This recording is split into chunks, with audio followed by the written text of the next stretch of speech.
حضرت ابراہیم علیہ السلام نے ذوالحج کی 8ویں رات ایک خواب دیکھا جس میں کوئی کہنے والا کہہ رہا ہے، بے شک اللہ عز و جل تمہیں اپنے بیٹے کو ذبح کرنے کا حکم دیتا ہے۔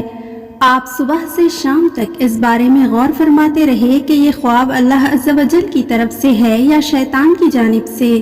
اس لیے 8 ذوالحج کا نام یوم الترویہ یعنی سوچ بچار کا دن رکھا گیا۔ پوری رات پھر وہی خواب دیکھا اور صبح یقین کر لیا کہ یہ حکم اللہ عز و جل کی طرف سے ہے، اسی لیے 9 ذوالحج کو یوم عرفہ یعنی پہچاننے کا دن کہا جاتا ہے۔